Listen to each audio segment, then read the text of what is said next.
افسانه مردم تاجیک. افسانه آینه. یک مرد شهری به یک دهه دور است به خانه یک آشنایش مهمان شده آمده است. در راه پر از خاک سر و رویش پر از چنگ بود و او خواهش کرد که آینه دهند تا نگاه کرده سر و رویش را پاکیزه کند. با من یک آینه دهید تا سر و رویم را پاک کنم. آینه‌اش؟ نه، من درباره آینه چیزی را نمیدانم.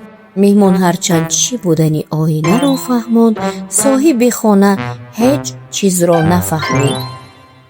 بعد یک چند روز آن مرد دهاتی به خانه آشنای شهریش مهمان شده آمد.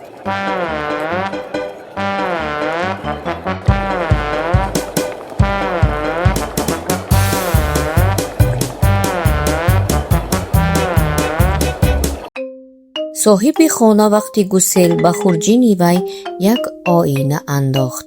مردی ساده وقتی بازگشت در راه: خدا نگهبانتان باشد. سوغاتی آشنای ما چی باشد؟ این آشنای ما دشمن ما بوده است. به زن ما خوشدار فرستاده است. ابله، من این در صندوق محکم کرده دمش گیرانده میکشم. بعد 2-3 روز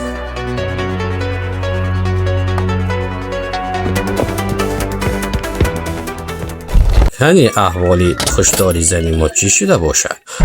این کار شده است. بعد 2-3 روز جان به حق می سپارد. بعد 3-4 روز از این واقعه زنش با خبر می شود و وقتی نبودن شوهرش کلید را یافته صندوق را گشوده آینه را گرفته در آن زنی جوانی نازنین را می بیند. ای، این شوهری ما به خودش خوشدار آورده در این صندوق رست کرده مانده است.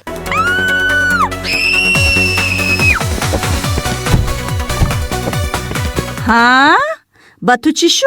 بر پدری پسرت لعنت، به خودش زن آورده است. تو چی گفته ایستاده ای؟ این کمپیر کو؟ کمپیر نه، عروسک. او این عروسک نه، کمپیر. نخود که یگید کمپیر گیرد. هر دو جنجال می کنند. جنجال را شنیده پدر عروس می آید. چی شد با شمایان؟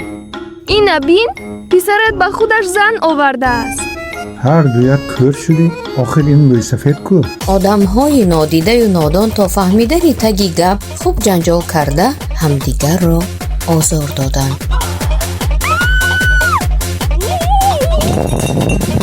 پایانی افسانه. دوستانی عزیز، اگر این افسانه به شما پسند آمده باشد و از تماشای آن لذت برده باشید، ما را حتما دستگیری کنید.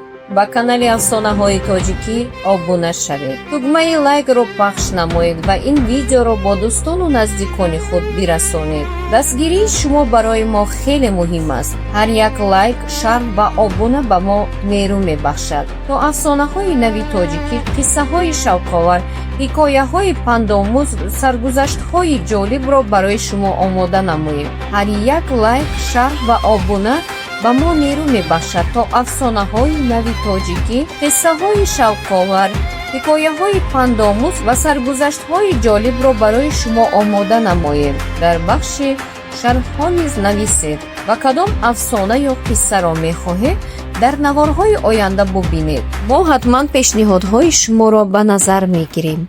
عزیزان، تا دیدار در افسانه نوبتی. تشکری بی پایان از دستگیریتان.